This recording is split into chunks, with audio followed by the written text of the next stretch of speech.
Alone Together, Why We Expect More from Technology and Less from Each Other is a 2011 book by Sherry Turkle, an MIT professor of the Social Studies of Science and Technology.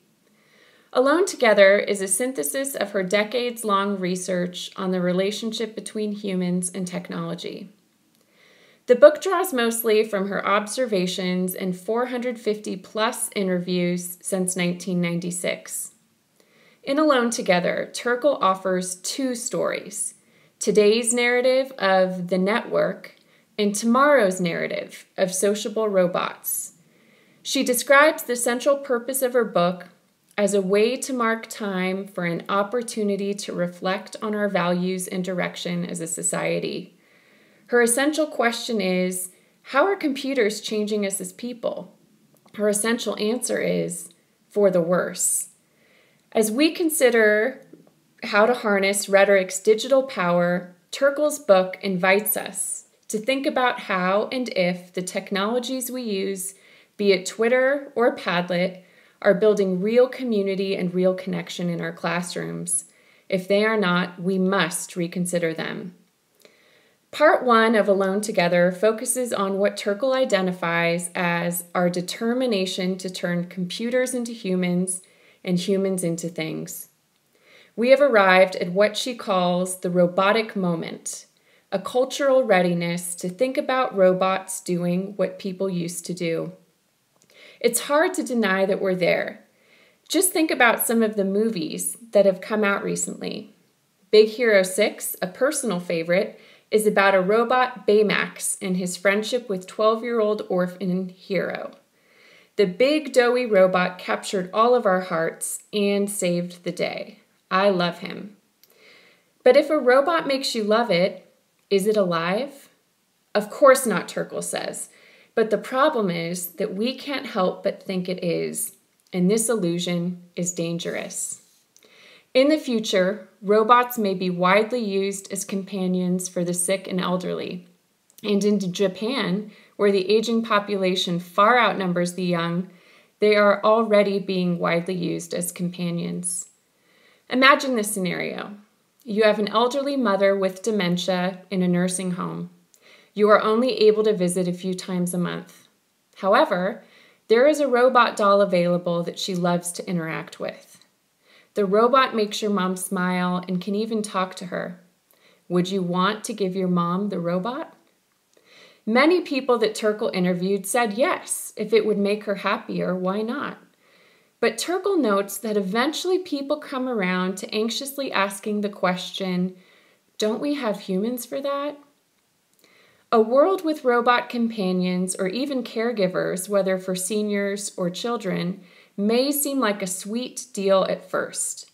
But Turkle argues it consigns us to a closed world where the lovable is safe, simple, and made to measure. Will a world of robot companions and caregivers cure our conscience and remove us from our responsibilities to our own family? Part 2 of Alone Together focuses on how the hyperconnectivity of the internet age has affected us.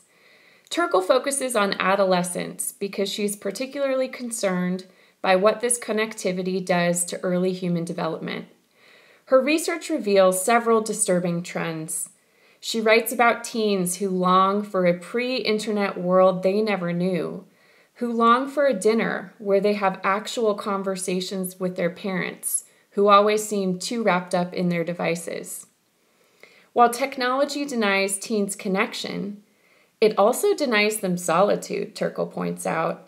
She writes about the problem of the tethered adolescent who is expected to always have their phone on so that their parents can contact them. This, Turkle says, denies them not only the gift of solitude, but also the gift of learning self-reliance. Being tethered to their devices has also created a culture where teens would rather text than talk. Cell phones allow teens to be both in and protected from relationships at the same time. Their fear and rejection of real conversation concerns her. In this no need to call culture, our ability to be there for each other is hindered.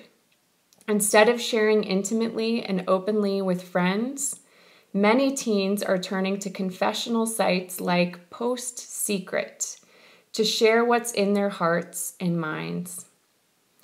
But seeking support from online strangers does not protect someone from hurt, as confessions like, "I slept with my best friend's boyfriend and I feel awful about it," are often met with damaging comments like, "You're such an effing whore," that make the confessor feel even worse.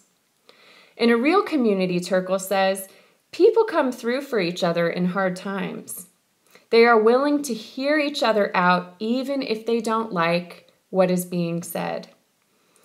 Turkle's argument challenges Dana Boyd's ideas about youth and internet culture. For Boyd, the internet is a generally safe place where young people form real communities. For Turkle, it is the opposite. Turkle also worries about the increase in multitasking that technology has allowed. Research shows that multitaskers do not perform as well on any of their attempted tasks. But because multitasking rewards us with a neurochemical high, we do it anyway. As a classroom teacher, Turkle stands firm in her insistence that students should be engaged in conversation during class and nothing else. She invites us to consider what healthy engagement and conversation looks like in our own classrooms.